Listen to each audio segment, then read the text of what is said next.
systems and weapon systems that they may request that we may not talk about because for operational reasons and their own process, it wouldn't be to their benefit to do that. So he's potentially talking about U.S. systems that we just aren't necessarily aware of at this point? He's talking about, we're not going to detail always every type of system or every type of weapon we're going to work with allies to provide or provide. We have detailed it quite extensively from here, but we're not going to detail everything. We haven't over the course of time for operational purposes. But what he was conveying is that we'll continue to work with our partners and allies in meeting the needs and the requests that the Ukrainians have put forward. And then Germany's Foreign Intelligence Service briefed the parliamentary committee over there that it had intercepted radio communications of Russian soldiers talking about killing civilians. Is the U.S. either aware of that intelligence or does it have any intercepts of its own that show something similar? I have seen the reports, but I don't have anything more on those reports or the intelligence. Yeah. Go ahead. Yes, I guess the president obviously tested negative today, and according to CDC guidelines. Yesterday. I'm sorry, yesterday. Yes. And Speaker Pelosi was not considered a close contact, but it seems like a very close call. I know you said that he had a second booster and that he's following CDC guidelines, but given the importance of his role and his age, is the White House considering any stricter measures to keep him safe? More mask wearing, fewer big venue events, more outdoor events? Well, when you say it's a close call, I'm not sure what you mean by that. Close call in the sense that they were in 2 events at the White House together within 2 days. She tested positive. Sure, okay. Well, for clarity purposes, the way a close contact is defined, it's not arbitrary, it's not something made up by the White House. It's CDC guidelines, and how they define it is being within 6 feet for a cumulative total of 15 minutes over a 24-hour period. That they were not. All of their interactions were publicly available. I think you saw them. And that's how that assessment is made. In terms of additional testing or anything along those lines, those assessments would be made by the president's doctor. He was tested last evening and tested negative. We have incredibly stringent protocols here at the White House that we keep in place to keep the president safe, to keep everybody safe. Those go over and above CDC guidelines, and that includes ensuring that anyone who is going to be around the president is tested. Every member of the staff is on a regular testing protocol. If you're going to see him in person, whether you're traveling with him or you're meeting in the Oval Office, you will be tested. We try to do socially distanced meetings when necessary. For those employees who test positive, they are required to isolate, of course, in alignment with CDC guidance, must test negative before returning to work. That is also a step that goes over and above. But we are going to continue to follow the protocols. And I would remind you and reiterate that we also put out a plan just a month ago that made clear that, well, COVID-19 will continue to be with us and we will see cases rise and fall as we are seeing them rise now, to be expected given the transmissibility of BA.2. We now have steps to go back to many of our normal routines in alignment with what the CDC continues to recommend. Given the fact that there has been this uptick among people who have been following CDC guidelines, are there plans to revisit those guidelines or edit them in some way, given the uptick? That would be up to the CDC. But again, I think when they put out these guidelines, they made clear that it was about looking at data on hospitalizations and even deaths. And what we have a plan to address, and I would note, I have it with me because we really like COVID props this week, right here. We have copies for anyone who would like a copy. And this is a 100-page preparedness plan that we put out that it meant to protect against and treat COVID, prepare for new variants, prevent shutdowns, vaccinate the world. We expected there to be ups and downs and increases. And with a variant that's as transmissible as BA.2, that's what we're seeing at this point in time in the White House, among the press corps, among the general public. And the most important message we're sending to the public is that we have steps in place that we can take to continue to address it. And even as we're continuing to fight COVID, we can, for the most part, return to our normal routines. And quickly on another topic, yeah. Congress voted to remove most favored nation trade status for Russia and Belarus and ban oil imports.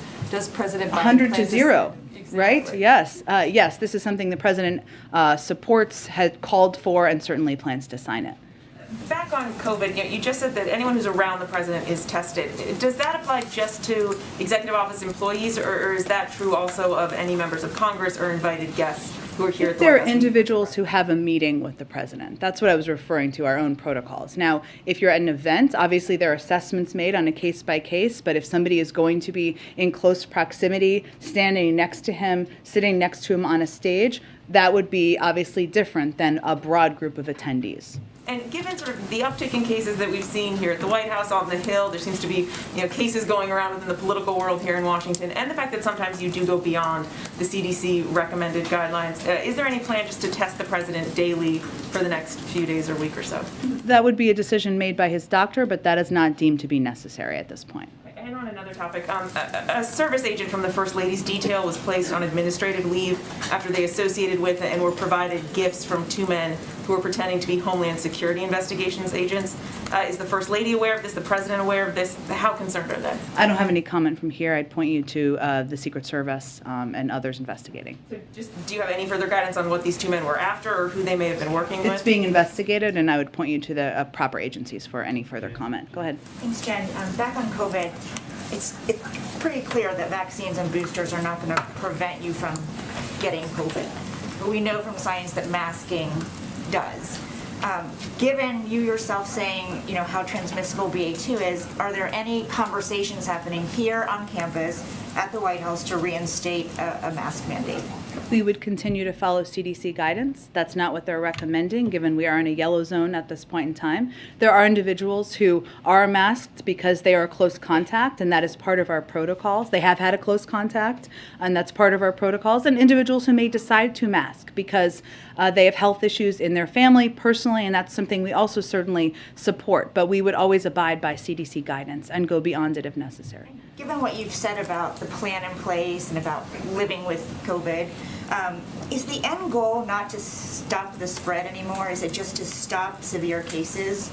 Well, or again, are you still trying to stop the spread? Of course, we're trying to stop the spread, and we have the means to address that. We're also, though, I would point you to the 100-page plan we put out just a month ago, where it made clear that we will continue to see COVID will continue to be with us. We will see cases rise and fall. We now know how to protect ourselves from hospitalization and death, which is hugely important. We know how much of getting vaccinated, getting boosted can protect you. And we know here in the White House, of course, 99% of people are vaccinated. Many, many people are boosted.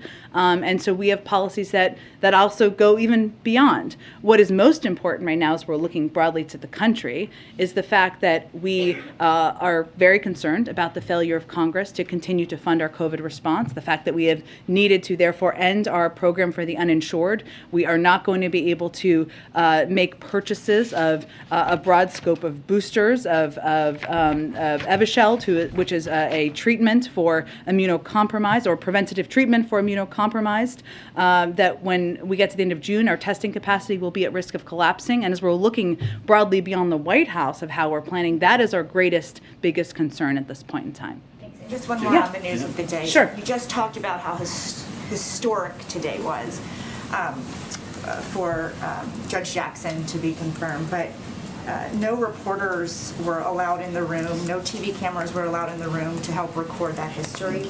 Can you help us understand that decision? Well, today was meant to be a private moment between the president and Judge Jackson, and we made a decision late in the process that we would have some photographers, some of your colleagues in the news media, in the room to capture it for history. Those photos have been used by networks, including likely your network, over the course of the last hour. But this was meant to be a private moment. Tomorrow, as we've announced, we have an event, a moment in history, where certainly the president will be speaking. We will have a range of guests. It will be an outside event, and we'll be marking it in that way. Go ahead. Thanks, Jen. How can you guys say that President Biden was not a close contact with Speaker Pelosi when there is video of the speaker kissing him? Well, Peter, the way that it is defined is by the Center for Disease Control, the CDC, and their definition of it is 15 minutes of contact within a set period of time and within 6 feet. it did not meet that bar. It does not mean that that no one will get COVID around the world who does not have a close contact. It just means we are defining for all of you whether the president and their interaction met the definition of the CDC of a close contact. Half the cabinet was there on Tuesday. At least 2 additional cabinet members, Raimondo and Garland, already have COVID. Is there a threat that this is going to be a national security problem if the cabinet comes to the White House and starts getting infected with COVID? Well, I don't think, Peter, we can assess where they got COVID or where they acquired COVID or whatever the right way to say that is. I don't know that it was Tuesday. There are other events, obviously, that have happened over the course of the last week as well. They are all boosted. They are all, many of them are able to work from home, as many staff and even reporters are, who are vaccinated and boosted.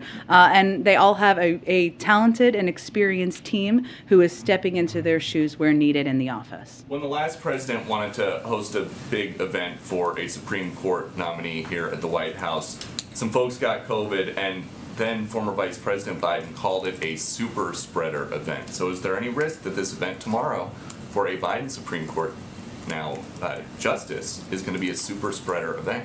Well, one, at that point in time, vaccines weren't available. People were not vaccinated. It certainly puts us in a different space. This event is also going to be outside tomorrow. And then on a different topic, when Title 42 expires next month, what is the plan for the 18,000 migrants a day that are going to cross? Do you want them to get jobs here? Is there something else that you want these 18,000 a day to be doing? I don't know where you're basing your specific numbers on, Peter, but what I would tell you... 18,000, I've got it right here. Earlier this week, the department gave reporters an estimate that up to 18,000 migrants could be apprehended at the border each day if Title 42 were to be lifted. Up to, and we'll see what happens. And obviously, we're taking steps to convey that this is not the time to come.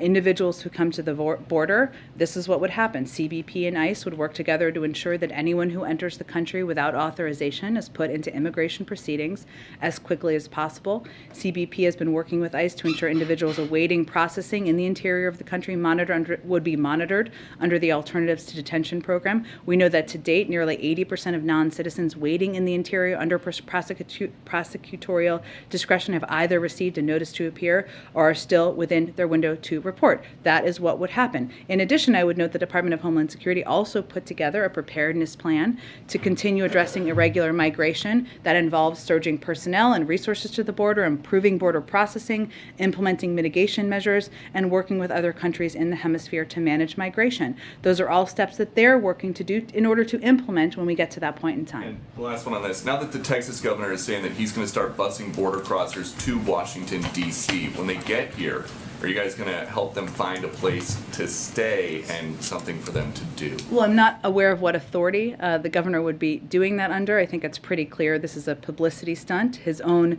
office admits that a migrant would need to voluntarily be transported, and then he can't compel them to because, again, enforcement of our country's immigration laws lies with the federal government, not a state. Washington, D.C.? Well, listen, I don't know, but I know that the governor of Texas or any state does not have the legal authority to compel anyone to get on a bus.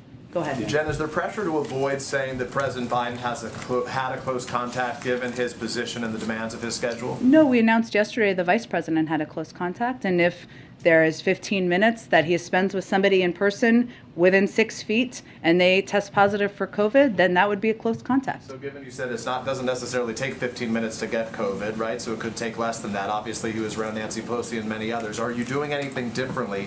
Is there anything being done differently given that circumstance for the president? He was tested last night and tested negative, and if his doctor deems he should be tested more frequently, he certainly could do that. But again, the CDC guidelines are in place, and the CDC specifics on what a close contact and how it's defined are in place for a reason, to give everybody clear, data-driven guidance. It is clear, but it's not always accurate, right? Because it doesn't take 15 minutes to get COVID, and this is more transmissible, this latest variant, than other variants in the past. It doesn't necessarily require that much time. For example, yesterday we were in the state dining room. The president was face-to-face with many individuals right up in their mugs for extended periods of time because he was enjoying this moment, a chance to visit with folks. So for clarity, not everybody in that room was tested in advance of arriving, correct? Correct. So some of those people who may have been further back but ultimately had, I don't know, 5 minutes, we watched for an hour literally in the room, may not have been with him for 15 minutes but could have been in his face having not been tested for an extended Well, period of again, time. if individuals are within 6 feet of him for 15 minutes or more, that's considered a close contact. No one in there was, that I'm aware of. Jackson tested negative before her visit today, I trust. I don't have any more details on Ketanji Brown Jackson's Let me ask testing you- protocols. Let me ask you about the Secret Service very quickly, if I can. Does the President maintain confidence in the Director of the Secret Service, James Murray? Yes. Okay. Go ahead. Let me just get some clarity. Is it your sense that Judge Jackson will ascend to the bench sooner than the end of the term? Because our understanding was that Justice Breyer was going to retire at the end of the term. I don't have any updates on that, or any changes to that, no. I want to give you a chance to respond. Jonathan Swan did an interview with Mitch McConnell this morning in which Swan asked McConnell whether if the Republicans should take the Senate in the midterm elections and another vacancy should occur while this president is still in office, whether a Republican-controlled Senate would hold a hearing on another Biden nominee. He refused to answer that question. Do you have a response to that? What do you think it says about the health of our constitutional system? Well, I think given it's a day where, with bipartisan support, we are about to have a new member of the Supreme Court, a historic and eminently qualified member of the Supreme Court, and she did get 3 Republicans supporting her. That is a good sign and something we should take a moment to celebrate. Certainly, we don't anticipate or predict. I have no prediction of an additional opening, but we would certainly expect and call for all members of the Senate to operate as professionally as the president and our team did in this case, which is ensuring that there was advice and consent, that our nominee met with 97 senators. That's obviously a great number from the other party. That is how we would conduct ourselves, and we would expect the same in response. Yeah, that's CDC aside and distance and et cetera, has the president expressed any surprise or amazement that there's a number of cases around him, and is he asked for people to stay away? What's his kind of human level response to what's going on? No. Not at all. No, he's completely nonplussed by the fact that a growing number of people around him are getting COVID? We have anticipated that there would be rising numbers of COVID cases. It is not the numbers in here where it was around Omicron. And I don't know if it was among the press corps. It certainly wasn't among the general public. He knows there are a number of steps and precautions that we put in place and we take to protect him and protect the vice president and other senior members of the team. That includes testing for anybody who goes to see him. That includes social distancing in meetings whenever possible, a step we take, an additional precautionary step we take in order to protect him and protect other senior members of the White House. Is there any, just a second question, if I Yeah. can. Is there any ongoing or near future conversations with China on the Russia situation, or has the U.S. just concluded China's not going to budge on its position, which is to not really get involved and try to push them off? There will be ongoing conversations with China, I would expect, including our expectation that they abide by sanctions and that they not provide material support to Russia. I don't have anything to predict in terms of which channel it will happen through next, but certainly I would expect there will be ongoing and continued conversations. Go ahead. Can I ask whether it's the view of the president's position that if he gets COVID, he'll have a mild case because he has a second booster, given his age and given his health profile? Do you expect it not to be a serious case if he were to get it? Well, I think that is what we see statistically and through as we look at health analysis and data. But obviously, he would be treated by his doctor, and I'm not going to make a prediction of that at this point in time. Is it fair for us to conclude that the event tomorrow was a factor in it being outside and being tomorrow given outside? It's rainy today. It's supposed to be a beautiful day. That is a big factor. Is it fair to think COVID risk was part of the calculus in deciding how to mark this confirmation? Is that part of the reason it's outside? I would tell you that the biggest factors are actually that, and we would have had events outside earlier in the week too, had the weather allowed. It is that time of year, and certainly we do know that it is better to have events outside when you can have them outside. It is supposed to be a beautiful day. I'm not a weather person, but that is what everything is telling us. And also we want to be able to invite a large number of people, and this would enable us to do that. So those are the biggest factors, but there's no question, Josh, that also is true statistically. The CDC is actually a little less clear in the link between the two clauses that you're linking. They talk about, was this person less than 6 feet away from someone? Yes, in the President Biden's case. And they say to consider the time spent with someone starting 2 days before. So that includes both the ACA event and yesterday's event. And then separately, they say, have they been in the presence of someone with confirmed or suspected COVID for a cumulative total of 15 minutes or more over a 24-hour period. As far as we know, Speaker Pelosi might have left right after the event. That was about 14 minutes yesterday, and they spent about 45 minutes the day before. So it's she the White wasn't- House position, but she was like 7 feet away. I mean, she was, as far as here. So it's the White House position that President Biden, 14 minutes, 7 feet away from Speaker Pelosi is not a close contact, but 15 minutes, 6 feet away would have been a close contact. And I asked by way of saying, was there a discussion of whether to treat him as a close contact anyway? Well, he is tested regularly, as you know. He was tested yesterday. He will be tested again soon. He's tested typically a couple of times a week. If he were a close contact, the only difference, or I don't even know that it would be a difference, would be a 5-day test 5 days after your contact. So, You have to wear a mask for 10 days in public. okay, and if he is a close contact, that is what exactly he will do. And to answer on the broader COVID question, looks like that bill is stalled now. What are the short-term consequences of not having new funding in place? Is there a risk that you can't proceed with previously announced funding, namely of Pfizer's pill Paxlovid? And when do you think the shipments of the monoclonal antibodies will run out? They were supposed to run out in May, but you've been shipping fewer of them. How long will the cupboard last on the monoclonals without new money? I may have to check on that specific component for you, Josh, and I'm happy to do that. I mean, what we do know is that by the end of June, the testing capacity will be at risk. Our testing capacity will be at risk of collapsing, at least from the federal government and what we can provide. We know that we can't buy any additional treatments beyond those that have already been paid for and contracted, of course, including preventative treatments for immunocompromised. Those treatments, as you know, often take 6 months to manufacture, so we'd also be losing out on supply that we intended to purchase for September through January. And of course, the uninsured fund is already closed. But I can certainly check on the next purchase of monoclonals and if we have any ability to purchase that as planned. What's the difference if the bill passes 3 weeks from now versus if it had passed this week? Well, we would be able to have the funding, hopefully, to reopen some of our uninsured programming. We'd be able to get ahead and plan ahead for purchases of testing to ensure we had testing capacity, to make sure we could place some orders for preventative treatments for the immunocompromised. It just delays the process. And as we know, they're going on a 2-week recess right now. Go ahead. Hey, Jen. Thanks, I appreciate it. I have a non-COVID question, Sure. I swear. But You can ask me a first I COVID question wanna- too. Go ahead. Thanks, I appreciate it.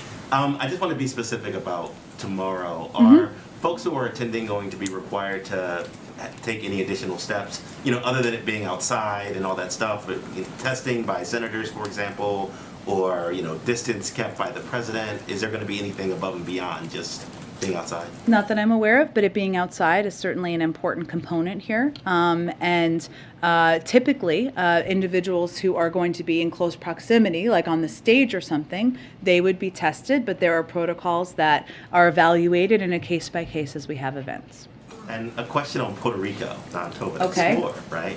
There's a million people plus without power there. A lot of people criticizing that the federal government has not done enough to fix the grid there Sure. after recent hurricanes. I wonder what, is the president ready on this? Are there any actions that the president is planning to do there? Sure. Let me check. I know we've provided a broad range and a significant amount of financial assistance, but let me check and see what the status is at this point in time. Can I also ask you about the Amir Locke, the case involving Amir Locke Sure. and the officers that are, not charged in that case? Is the president ready on that? And is there does he have any thoughts on like the no-knock warrants? I think you addressed this in February a little bit, but I wonder if there's been any action or movement or further conversation about it. Well, let me give you, so first, like so many across the nation, and obviously this news is a reminder of how we've all mourned the tragic death of Amir Locke, and our thoughts and prayers continue to be with his family. The president is committed, and of course he is aware of, and I would point you to the Department of Justice for any specifics about next legal actions, but the president is committed to ensuring fair, impartial, and effective policing, keeping our communities safe. Those goals go hand in hand, and we can achieve them in part by building trust between the police and communities they serve. So to go go to your other questions. In September, the Attorney General issued a new policy imposing restrictions on the use of no-knock warrants, chokeholds, and restraints by federal agents. President Biden also continues to call on Congress to pass comprehensive police reform legislation, but since Republicans refuse to support the George Floyd Justice and Policing Act, we are looking at additional steps we can take. We are continuing to look at them on executive action to advance police reform. Obviously, something we put a pause on while that was being negotiated. I don't have an update on the timing of that, but that is something we are continuing to look at to build on, of course, the actions taken by the Department of Justice. Hi, Jen. You noted that Vice President Kamala Harris is considered a close contact. CDC guidance says to wear a mask. Today, she was presiding over the vote for Ketanji Brown Jackson and didn't wear a mask. I guess does the White House have a response to that? Was that a breach of protocol, or I guess what made it different that she did have to wear a mask at that? I haven't seen. I'm obviously watched most parts of the vote, but I know that she was alone up kind of on the dais for the vast majority of that. And of course, she has been wearing a mask otherwise. But beyond that, I haven't done any further analysis. And then one more question, sort of on immigration. Sure. There are reports that there is an increased number of Ukrainian refugees heading to that are at the southern border, around 2,000 in Tijuana. I guess I was wondering, what are the administration's plans to kind of address a rise of Ukrainian refugees that might come to the southern border? The State Department hasn't really outlined the specifics on how they want to, address allowing 100,000 Ukrainian refugees to the U.S. So I guess, is there any other preparations that are being made in addition to whatever expected rise of migrants coming to the border once Title 42 ends? Sure. Well, I would say that we are still working through the policy process that hopefully we'll have more to say on soon about what specific mechanisms Ukrainians can apply who wish to come to the United States, even though we know the vast majority have made clear they would like to stay in neighboring countries, which is why we're providing the most humanitarian assistance of any country in the world to support those efforts that neighboring countries have undertaken to host refugees. There are very good questions I'm sure you have about family reunification, prioritization, and whether there would be prioritization for individuals who fear persecution and things along those lines. Those are all important questions that are being discussed. We are still implementing Title 42 at the border for anyone who comes to the border, and we're working toward implementation of the lifting of Title 42 next month, and we would apply the policy to everybody, but obviously coming from any country, but obviously there would be these programs, and we'd have more details before then for sure that Ukrainians who are eligible would be able to apply for. Go ahead. Thank you, Jen. I have two questions. The first one is budget day in Ottawa today, and up to $8 billion in new money will go to defense purpose, which will bring Canada's defense contribution to approximately 1.5% of the GDP, not yet to the 2%. Does the administration wish Canada would do more considering the actual war in Ukraine? Well, we applaud that increase, and we applaud Canada's efforts and support for us in standing up against the invasion of Ukraine by President Putin and the Russians, and they are an important partner and continue to be. And my second question, it goes back to the aid you detailed at the beginning of the briefing to the Russian military, all sorts of Ukrainian military. Ukrainian military, of course. Sorry. I just want to verify again.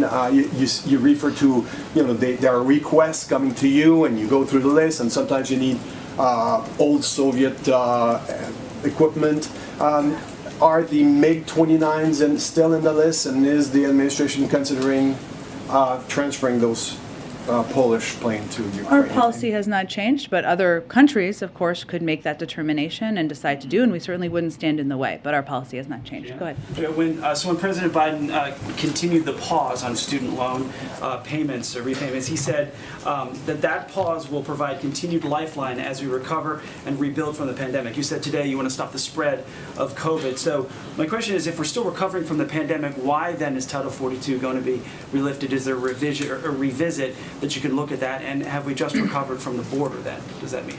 Let me see if I can unpack a few things in there. First, on the announcement about the extension of student loan the student loan pause. What I said yesterday is also that what we look at is the impact of the pandemic on the economic recovery. And even though the economy is very strong, look at the UI data from today, look at the jobs data from last Friday, we certainly know that costs are continuing to impact people across the country, including students who have or former students who have student loan payments they need to make. And the president's going to look for every way he can lower costs for the American people, whether that is the family fix that he announced with former President Obama earlier this week, or the announcement about the pause on student loan payments. The decision about Title 42 is a decision made by the CDC, a public health decision. It's not an immigration authority or policy. It's a public health decision. And we respect the authority given to them by Congress to make that determination. The president said that sanctions were not a deterrent on Russia going into Ukraine. Yesterday, Treasury Secretary Janet Yellen is saying that the U.S. would use all its sanctioned tools should China move towards Taiwan. So is that message a deterrent or not? Well, we have sanctioned China in the past, as you know, for human rights abuses, and we have sanctioned a range of countries, certainly around the world. I would say sanctions have a range of purposes, including putting consequences in place, and where we are as it relates to the war in Ukraine is also making it much more difficult for President Putin to fund this war, and that is a huge priority to us. I don't have any predictions about future sanctions. I would leave that at the comments of the Treasury Secretary. Given how intertwined our economies are, could we really do sanctions on China like we are? That is an assessment that the Department of Treasury would have to make, but I don't have a prediction beyond what the Secretary of Treasury said. Go ahead. Thanks, Jen. This week you've been critical of Republicans trying to add amendment votes onto the COVID funding bill, specifically regarding Title 42. Yesterday you said they decided to move the goalposts and that the White House is questioning whether Republicans are acting in good faith or if they're just playing politics. But Democratic Senators Mark Kelly, Kristen Sinema, Joe Manchin, Maggie Hassan, and John Tester are joining Republicans in this effort. Does the White House have the same criticism we've heard about Republicans? Does that apply to these Democratic senators as well? Look, regardless of who's standing against this, our larger point here is if we do not have treatments, vaccines, or tests that the American people need, Americans will die from COVID. And whether they support or oppose the administration on immigration or childcare or environmental rules, anybody. And so our point, it's not political. The vast majority of people who are opposing this moving forward are Republicans. That is a fact. But our point here is that there is an urgency to move forward. We can have a range of debates about a range of issues we have disagreements on. That's fine. Immigration, childcare, environmental rules, we welcome that. By the way, the president put forward an immigration bill his first day in office. If Republicans want to work on immigration, come on down to the White House. We're happy to work with you on it. But right now, this is a game of politics, and we need to get this funding. Otherwise, people in the country are going to die. That's our larger point. And a quick follow-up on Vice President Harris. Yeah. She was a close contact. Tomorrow during the event, or if there's any reception behind the scenes, will she be required to wear a mask indoors? She'll follow CDC protocols in any of her events. Go ahead. The congressional poll report from the confirmation vote today tells us that Senator Rand Paul cast his vote from the GOP cloakroom. He was in casual clothes without a suit jacket or tie, so he was unable to come onto the floor. The reports, I think, 2 other Republican senators may have done similar. Is that an appropriate way to vote on a historic occasion like this? I will tell you, I'm not spending a lot of time, nor is the president, thinking about the dress code of Rand Paul today. We're thinking about the historic confirmation of an eminently qualified black woman to serve on the Supreme Court. Not really worried about his khakis. And if I may as well, we've enjoyed your shout-outs to members of your team. I wonder if this means you're now working your notice? I'm sorry, what? Whether you're now, is that an American phrase? Whether you're now working your notice? I think I don't know that it's an American phrase. I love the Britishness and the accent, not to put you on notice of sort. Look, I think it is simply a reflection of my appreciation for the incredible people on my team that I get to work with every day. I've shouted them out in the past before. I've presented them with sashes to wear, all sorts of embarrassing things, and I think working in the White House, just like being a reporter, people think you have glamorous setups back there. I'm here to confirm that is not the case, but our team works their tails off. There's a lot going on, and it's just simply an effort to recognize that. I have nothing to announce about. Yeah, And that yes. is, what is this administration response to Israel for their role as mediator in this Russia-Ukraine crisis? And I have a follow-up question. Okay, well, we certainly support the efforts of a range of leaders who are hoping to play a diplomatic role here, and there are a number of leaders around the world who have also had engagements with Russians and engagements with the Ukrainians, and we just ask that they all engage closely with Ukrainians as well. Okay, to help Europe develop energy independence from Russia, will the Biden administration drop its opposition to the EU East Med pipeline being developed by Israel, Cyprus, and Greece? Look, I think there's going to be decisions made by European leaders about how to reduce their any level of dependence they have on Russian oil. You've seen a number of leaders this week announce their intention to ban oil imports from Russia, but I would remind you that pipelines are a means of moving oil. It's not a means of production, but I point you to the European leaders to speak to that. Thanks so much, everyone.